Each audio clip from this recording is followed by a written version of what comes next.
Bismillahirrahmanirrahim. Assalamualaikum warahmatullahi wabarakatuh. Alhamdulillah rabbil alamin. Iyyahu na'budu wa iyyahu nasta'in.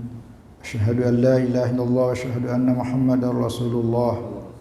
Allahumma shalli wa sallim wa barik ala Rasulillah Sayyidina Muhammad wa ala alihi wa sahbihi ajma'in. Alhamdulillah, jamaah para alim ulama, para ustadzah, jamaah Masjid Al-Khalifah yang kami muliakan dan senantiasa dirahmati Allah Subhanahu wa taala. Alhamdulillah, kita senantiasa bersyukur, berterima kasih kehadirat Allah atas segala nikmatnya. Allah masih berkenan memberikan kesehatan, kekuatan dan kesempatan sampai alhamdulillah kita sudah melaksanakan sholat duhur secara berjamaah. Alhamdulillah, tema pembahasan kita pada siang hari ini sebagai kelanjutan dari pembahasan pada waktu hari yang lalu, Rabu yang lalu, yaitu afatul lisan, yaitu bahaya yang diakibatkan oleh lidah yang kita tidak bisa kontrol. Kemarin itu sudah dibahas. Pertama adalah al-kalam fima la ya'ni, jadi kata-kata yang tidak ada gunanya, tidak ada manfaatnya. Sama juga kata-kata yang berlebih-lebihan, kata-kata yang batil, ya tidak ada manfaatnya sama sekali, malah lebih banyak mendatangkan madarat.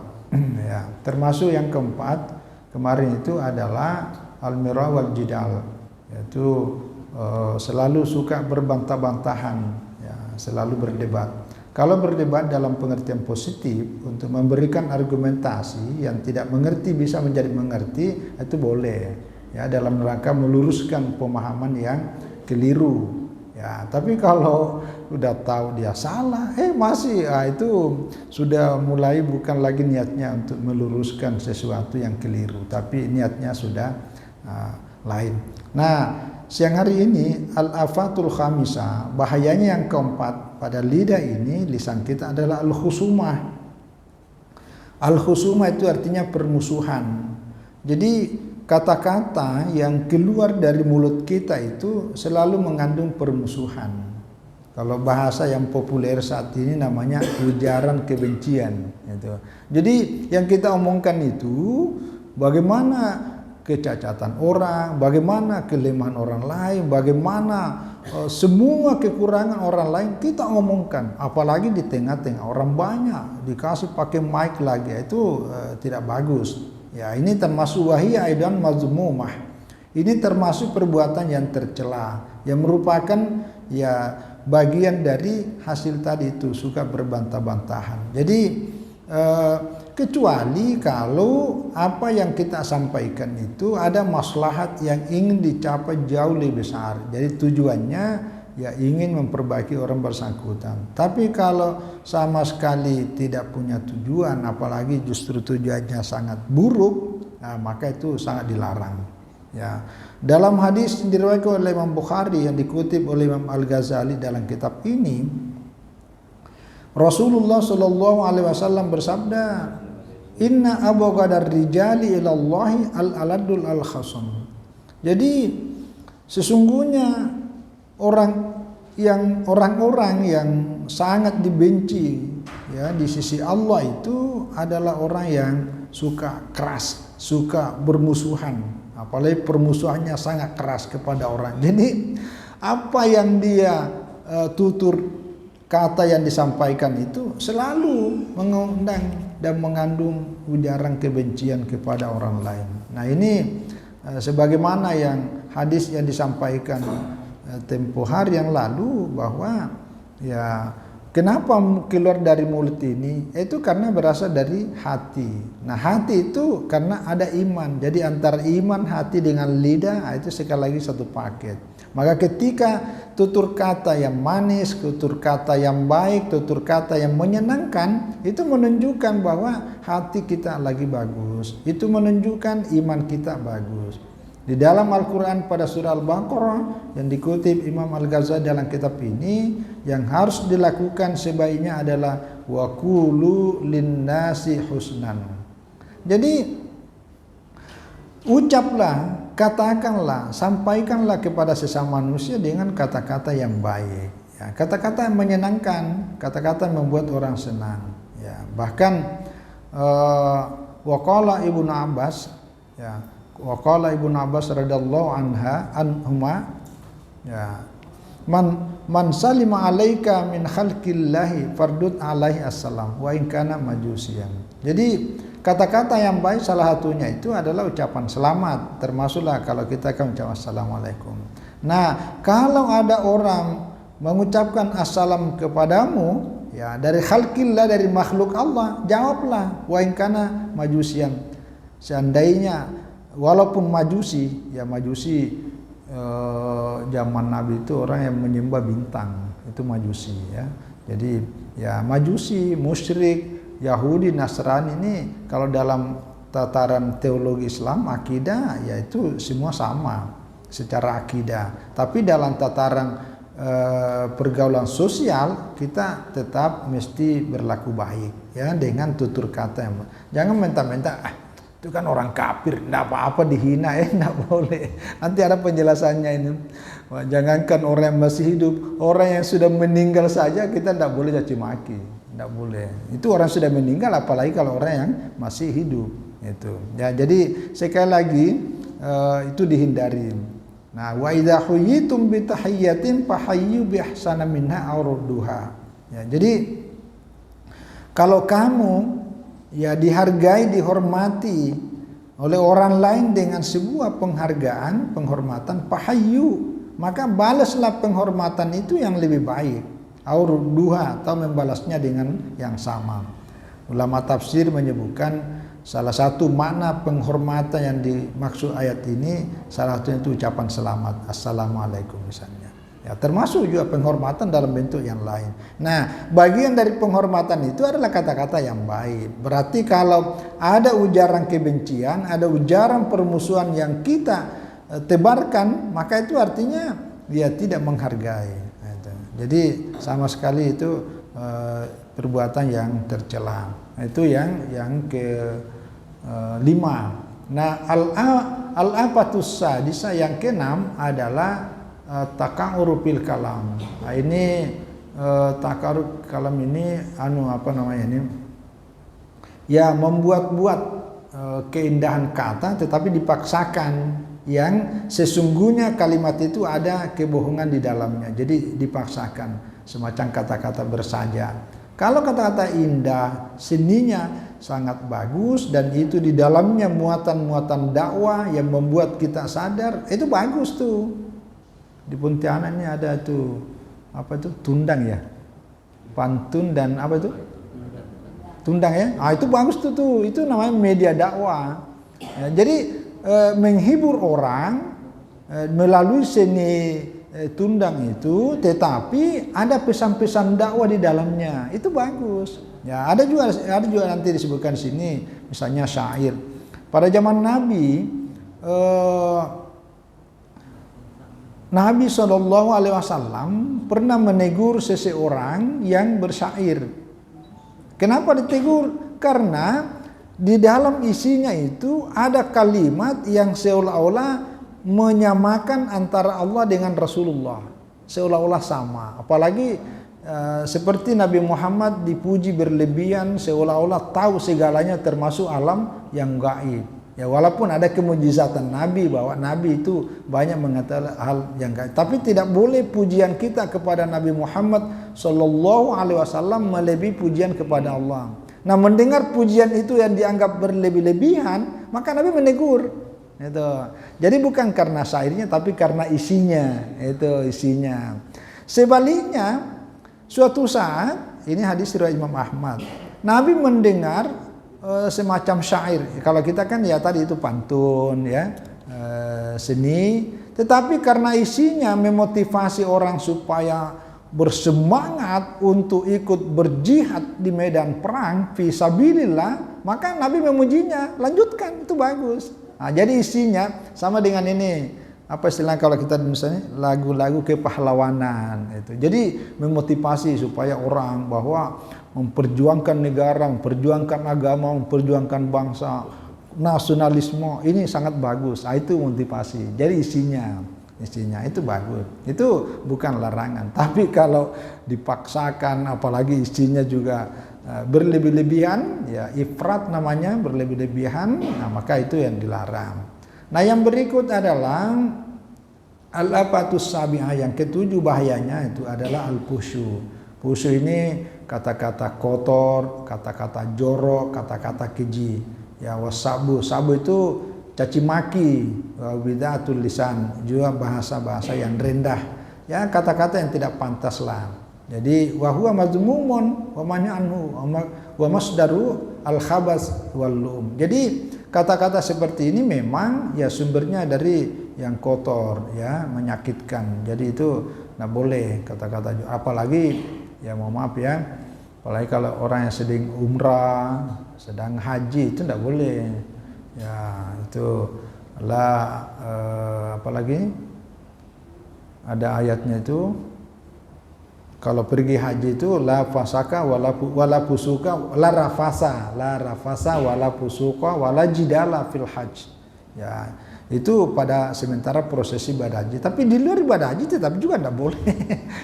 Yang bilang kan dilarang cuma pada musim haji, Pak. Kalau sekarang boleh, enggak, tetap banyak. Karena itu tadi, selain merusak diri sendiri, juga merusak orang lain. Di dalam kitab ini Al-Ghazali mengutip hadis Rasulullah sallallahu alaihi wasallam, beliau bersabda, iyyakum wal fuhsya fa innallaha ta'ala la yuhibbul fuhsya wa la tafahusya. Jadi hindari, jauhi, ya, jangan pernah melakukan keluar dari mulut kita kata-kata yang kotor, kata-kata yang keji, ya. Karena Allah tidak suka wala tafahusya, dan juga kata-kata yang membuat orang melakukan seperti itu, ya. Jadi nah, ini termasuk ini. Ini hadis riwayat Nasai. Ya, sama tadi juga riwayat Nasai. Wa naha Rasulullah sallallahu alaihi wasallam an atasubba katla Badar minal musyrikin. Nah, jadi dulu waktu terjadi perang Badar, itu kan umat Islam menang di bawah kepemimpinan langsung oleh Rasulullah sallallahu alaihi wasallam. Dan banyak orang-orang musyrik yang meninggal, ya mati dalam peperangan. Nah, karena orang mati ini kan biasa, mungkin ada banyak kesal, inilah ini, kayak gitu. Apalagi melaknat. Nah, akhirnya karena Rasulullah SAW dengar dan tahu bahwa ada di antara kita yang mencaci maki orang-orang yang sudah meninggal di perang Badar itu dari orang-orang musyrik, ini Nabi bersabda. Jadi, Nabi melarang mencaci maki orang-orang yang sudah meninggal dari kalangan orang-orang musyrik di Badar. Ya, apa kata beliau? La tasubbu haula'i. Kalian jangan caci maki mereka. Ya, jadi walaupun dia sudah meninggal, fa innahu la yakhlusu ilaihi syai'un mimma taqulun. Karena apa yang kamu caci maki itu enggak ngaruh.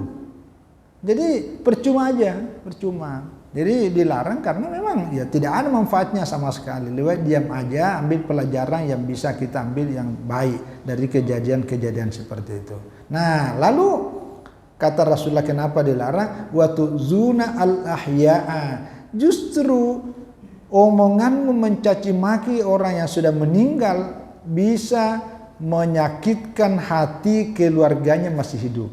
Nah itu. Jadi kalau kita mencaci maki orang yang sudah meninggal itu, kalau ada anaknya, ada istrinya, ada keluarganya yang mendengar, maka kan orang yang sudah meninggal kan tidak ngaruh itu. Ini orang-orang musyrik ya, apalagi kalau orang sesama muslim. Itu. Maka ada hadis riwayat Abu Daud bahwa ingat-ingatlah selalu kebaikannya orang yang sudah meninggal, dan tutupilah keburukan dan kejahatan orang yang sudah meninggal. Itu. Jadi uzkuru mahasina mautakum. Jadi ingat selalu kebaikannya orang yang sudah meninggal di antara kamu. Nah, itulah saya tidak tahu apakah inilah dalil yang dijadikan dasar oleh para ulama sehingga ada istilah haul. Karena kalau haul kan diceritakan kebaikannya, diingat-ingat, apalagi orang yang berjasa. Jadi kalau ulama-ulama, pejuang-pejuang, dia ada, kan kebaikannya itu dicerita supaya menjadi pelajaran dan motivasi kepada generasi yang muncul belakangan. Tapi jangan diungkit-ungkit. Yang dulu itu waktu hidup itu dia selingkuh itu, wah enggak boleh, itu dilarang. Ya, dilarang. Ya. Itu orang yang sudah meninggal, apalagi yang masih hidup, itu enggak boleh dicerita ya. Nah, itu termasuk kategori fahsya. Termasuk kategori ini. Jadi ini yang dimaksud, yang tadi saya cerita bahwa Nabi itu melarang orang yang sudah meninggal saja. Ini orang musyrik ya, apalagi orang yang sesama kita. Nah, dalam hadis yang lain diriwayatkan oleh Imam Tirmidzi, Rasulullah Shallallahu Alaihi Wasallam juga bersabda, "Laisal mu'minu bil ta'an wala al-la'an wala al-fahisha wala al-badiyah." Orang mukmin itu bukanlah seorang at-ta'an wal la'an, ya, maksudnya bukan seorang yang itu pemaki-maki, pelaknat-laknat. Nah, ini juga kadang-kadang ya, kalau ada kesalahan atau kelakuan buruk dari orang lain, baik orang muslim ataupun bukan muslim, jangan terbiasa melaknat, apalagi berlebih-lebihan. Itu tidak boleh itu. Ini yang dimaksud oleh Al-Ghazali ini, supaya mulut itu dijaga. Kita kan kadang-kadang gitu ya, saking kesalnya, apalagi mau kalau kita di Indonesia ini ada suku tertentu, bukan suku, bangsa tertentu, sedikit-sedikit itu lagi, muncullah saking kesalnya. Sedapat mungkinlah kita menghindarkan diri, gitu ya. Walaupun kita ya tetap dalam hati, ya jadi itu yang dimaksud. Jadi kita ini bukan orang mukmin itu tidak sepantasnya, apalagi kata-kata yang juga sangat ini. Nah, termasuk innallaha la yuhibbul fahisha mutabasya as-siyah fil aswaq. Ya, ini apalagi kalau di pasar, karena di pasar ini kan membuat orang banyak mendengar. Nah, kalau hari ini bukan saja di pasar, karena sekali ngomong di YouTube, sekali ngomong di WA, sekali ngomong di Instagram, ngomong di media-media sosial, udah tersebar. Untuk menarik kembali itu pekerjaan berat. Nah, inilah yang sekali lagi agama mengajarkan ini selalu mengedepankan yang namanya kehati-hatian. Apalagi hari ini adalah era digital, ya, era media sosial yang sudah tidak bisa lagi kita bendung. Ya, jadi yang berikut adalah al-afatu as-samina, bahaya ke-8 itu al-an, ini ya, al-an, yaitu sering melaknat. Jadi ini sekali lagi itu dilarang. Dan al-an ini bukan hanya manusia yang dilarang, melaknat binatang, melaknat tumbuh-tumbuhan, kullu dzalika mazmum, semuanya tercela, ya. Jadi jangan, apalagi mencela makanan, melaknat makanan apa ini.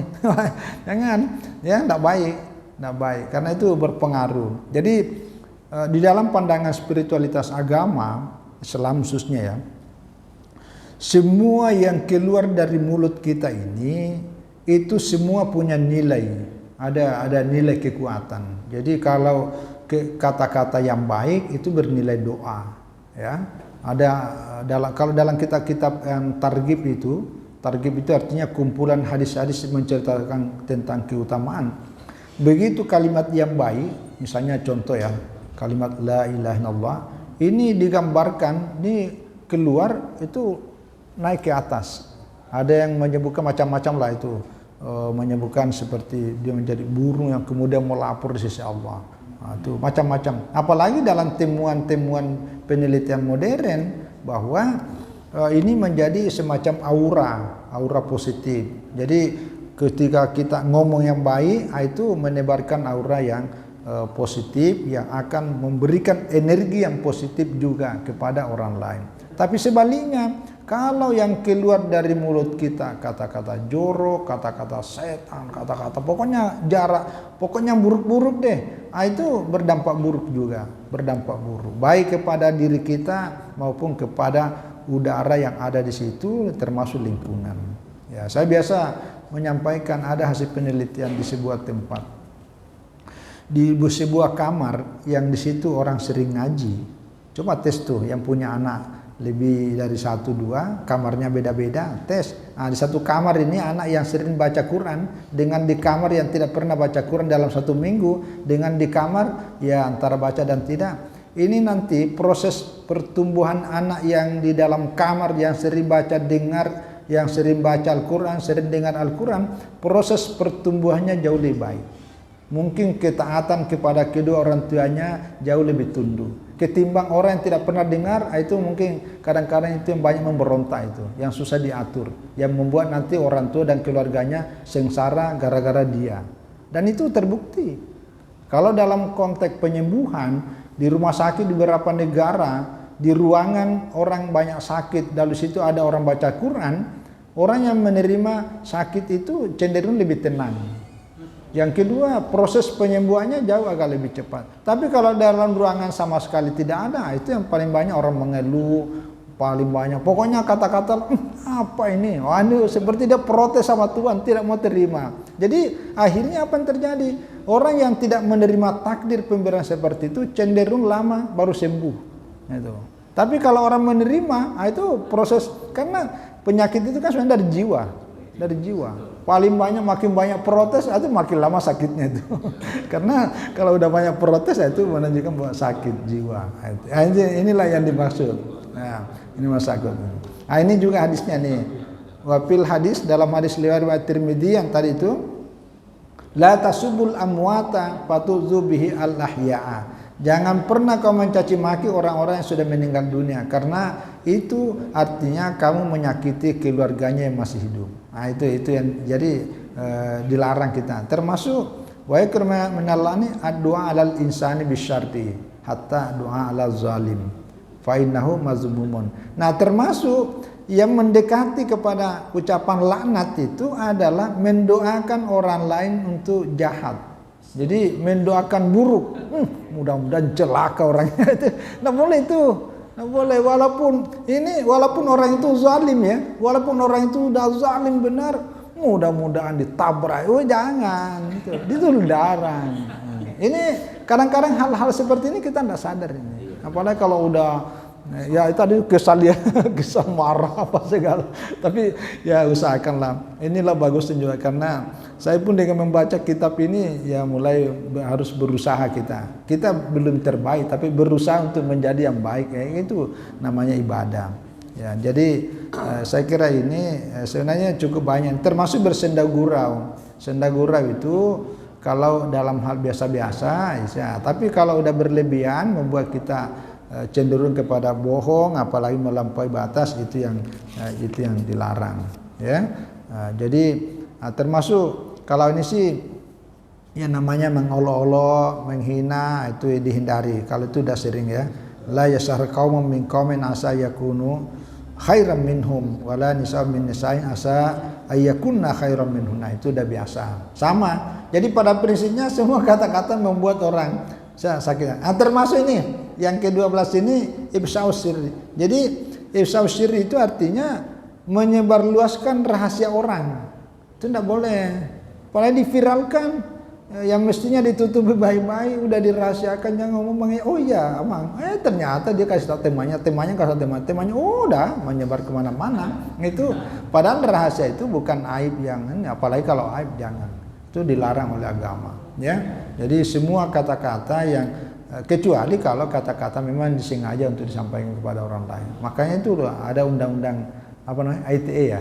Nah, itu memang undang-undang itu tujuannya bagus, tapi ya, jangan disalahgunakan. Saya kira ini apalagi kalau berita bohong udah pasti. Kecuali kalau bohong dalam pengertian satu untuk mendamaikan orang, itu tidak apa-apa, itu dikecualikan. Jadi ada dua orang suami istri atau kelompok, kita datang pihak, itu abang tuh bagus sekali, dia bilang kemarin abang ini bagus sekali rupanya, padahal dia tidak bilang. Ya, lalu datang lagi pada sama ceritanya, padahal tidak, tujuannya bagus dalam rangka mendamaikan, itu boleh. Begitu juga suami istri, nah itu masih jangan jujur kalau membuat suami istri kiamat di rumah tangganya. Nah, itu. Bang, dari mana? Tadi saya singgah di rumah janda sebelah. Waduh, kiamat itu. Yang begini-begini ini masih dibolehkan, tapi jangan dibiasakan. Ya, jadi agama ini masih ada dispensasi keringanan karena ada tujuan lebih besar. Ada tujuan lebih besar itu sebenarnya. Jangan dibiasakan, apalagi jadikan senjata ampuh. Wah, kata Ustadz boleh bohong tuh, bukan. Maksudnya itu hanya pengecualian. Yang ketiga itu dalam medan peperangan. Medan peperangan itu kalau ada nyawa seseorang terancam, nah untuk melindungi nyawanya kita ditanya, tadi ada orang sini kah? Lihat ya, oh enggak. Nah, padahal kita lihat, itu kan bohong. Tapi untuk menyelamatkan. Jangan bilang tuh, waduh mati dia. Nah, tapi ada cara yang paling aman. Kalau misalnya kita udah tahu lah indikasi bahwa yang bersangkutan ini terancam nyawanya, lalu ditanya, nah, bergeser aja dikit dari tempat di mana kita pada waktu melihat. Geser dikit. Aduh, mohon maaf Pak, selama saya di sini saya tidak lihat. Nah, maksudnya selama, kan tadi dilihat, tapi selama bergeser itu, waduh, saya tidak lihat. Nah, itu aman. Tapi kalaupun yang pertama masih dibolehkan, hanya sebatas itu. Tapi yang lainnya, apalagi tujuannya jelek, buruk tadi seperti ini, itu semuanya dilarang. Baik, saya kira ini sekali lagi kitab ini ya ambil kita berkahnya dari Al-Ghazali untuk membangun jiwa kita. Hal-hal yang kadang-kadang kita tidak sadar, apalagi kalau sudah berkumpul bersama-sama, ini menjadi motivasi kita ya memperbaiki apa yang selama ini kurang.